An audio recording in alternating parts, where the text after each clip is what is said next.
Il y a un système de justice en éducation. Plus les élèves vieillissent, des fois, on n'a pas le goût qu'ils aient le droit de surprendre les enfants. Parce qu'on trouve qu'ils ne le méritent pas, des fois. Ils n'ont pas fourni l'effort. Vous me suivez? Pour que ça fonctionne, on doit séparer le comportement et le rendement. Ça veut dire que nous demeurons les adultes en tout temps. Je ne peux pas dire à un enfant, ton travail est de qualité générale, tu es en plein là, tu es en plein dans la norme provinciale, mais ça fait 3 fois que tu oublies ton manuel scolaire, tu es là.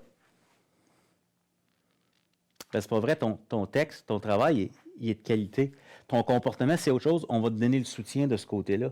Ça n'a pas rapport avec ton rendement. Vous me suivez?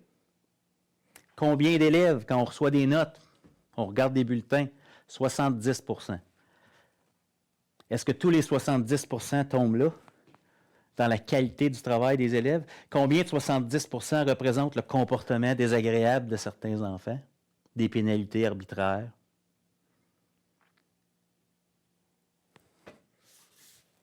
Séparer le comportement et le rendement de l'élève. Développons notre capacité à agir sur le comportement. Quand un enfant n'apprend pas en lecture, qu'est-ce qu'on fait? On l'aide. Quand un enfant ne se comporte pas bien, on l'aide. On l'aide à surveiller. Lui, il est difficile. Mais si on est professionnel, il est inévitable. Prochaine mise en garde, s'assurer que l'effet enseignant soit gratuit. Je m'explique. Si vous utilisez ces stratégies-là dans votre milieu, vous allez vouloir vérifier à un moment donné, hey, est-ce que ça a un impact sur le rendement des élèves actuels? On a amené des nouvelles pratiques. Et ce qu'il faut savoir, c'est que là où ça va paraître le plus, c'est chez les enfants qui progressent moins bien présentement. Là où l'impact va être le plus remarquable et remarqué, avec ça, ça va être chez les élèves qui ne réussissent pas bien présentement. C'est eux qui ont le plus de gains à faire avec ça. Donc, c'est là que ça va paraître. Et à un moment donné, quand vient l'échéance ou le moment où le système exige de mettre une note au bulletin, l'enseignant va être placé devant son jugement professionnel et certains vont se demander, OK, en début de parcours, quand j'ai posé mon diagnostic, le petit Benoît était déjà, lui, dans la norme provinciale, était déjà rendu. Il n'a même pas besoin de moi, il est bon là-dedans. Lui. Le petit Simon, lui, a eu de la difficulté, il a eu beaucoup besoin de mon aide, de ma rétroaction. Mais son travail est rendu au même niveau que le petit Benoît. À la fin, est-ce que je leur donne le même niveau de rendement? Ou est-ce que le petit Simon est pénalisé parce qu'il a eu besoin de mon aide?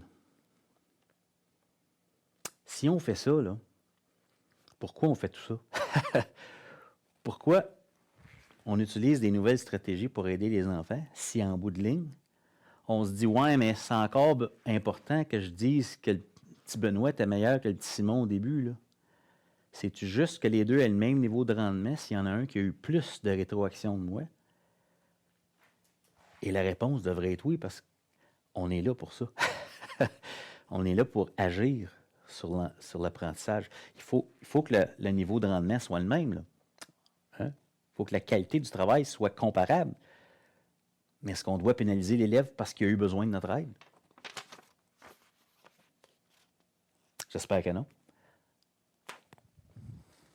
Tant mieux s'ils ont besoin de nous. C'est pour ça qu'on est là.